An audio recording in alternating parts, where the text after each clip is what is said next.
Hi hello welcome to my channel. మన sweet తినాలనిపించినప్పుడు ఒక్కొక్కసారి ఇలా బియ్యం, పెసరపప్పు, బెల్లం, ఇలాచి, నెయ్యితోని ఇలా ట్రై చేయండి. మస్తు చాలా టేస్టీ ఉంటుంది.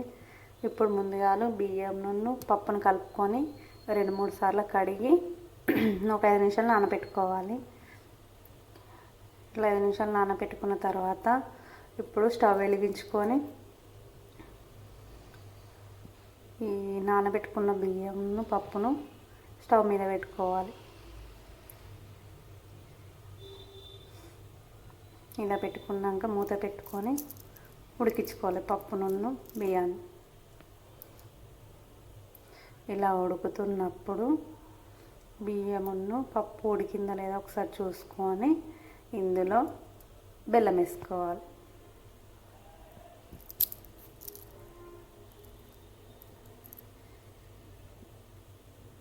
ఇలా నీరు మొత్తం దగ్గర పడ్డాక, వాటర్ మొత్తం దగ్గర పడ్డాక ఇందులో బెల్లం వేసుకొని ఒక 5 నిమిషాలు కలుపుకోవాలి.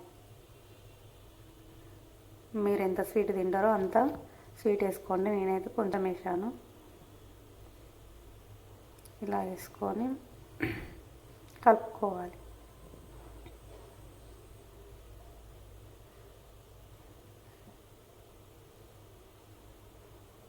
మెత్తగా కావాలంటే ఇంకో కొన్ని వాటర్ పోసుకొని ఉడికించుకొని మెత్తగా అవుతుంది. నేనైతే కొంచెం పొడి పొడిగానే వేసుకున్నాను. ఇలా ఉడుకుతున్నప్పుడు ఇందులో ఒక టేబుల్ స్పూన్ల నెయ్యి వేసుకోవాలి.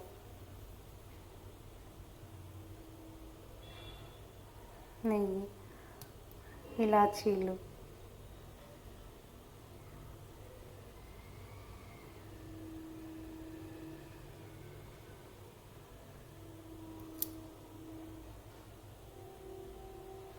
నెయ్యి మీరు ఎంత తింటారో దానికి రుచికి సరిపడా వేసుకోండి. నెయ్యి ఇష్టం లేని వాళ్ళు వేసుకోకుండా పర్వాలేదు.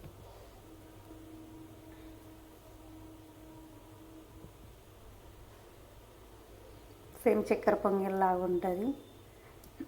చక్కెర పొంగల్ అయితే ఇంకా కొంచెం మెత్తగా ఉడికించుకోవాలి. నేను కొంచెం పొడి పొడిగా చేసుకున్నాను. కావాలంటే కొంచెం స్వీట్ కోసం చక్కెర కూడా వేసుకోవచ్చు. నేను చక్కెర వేయాలి, ఓన్లీ బెల్లంతో చేస్తున్నా కాబట్టి ఇలా ఒకసారి కలుపుకొని లేదా ఇలాచీలు, పచ్చి కొబ్బరి వేసుకున్నాను. ఫ్లేవర్ కోసం డ్రై ఫ్రూట్స్ ఉంటే కూడా వేసుకోవచ్చు. నా దగ్గర లేవు కాబట్టి వేయట్లేదు. ఇలా వేసుకొని కలుపుకొని ఉడికిందా లేదా ఒకసారి చూసుకోవాలి. ఇలా అయిపోయాక స్టవ్ ఆఫ్ చేసుకోవాలి. అంతే, ఎంతో సింపుల్గా ఉండే స్వీట్ చక్కెర పొంగలి రెడీ. ఈ వీడియో కనుక నచ్చినట్లయితే లైక్, షేర్, కామెంట్, మరిన్ని వీడియోల కోసం మా ఛానల్ని సబ్స్క్రైబ్ చేసుకోండి. Thank you friends.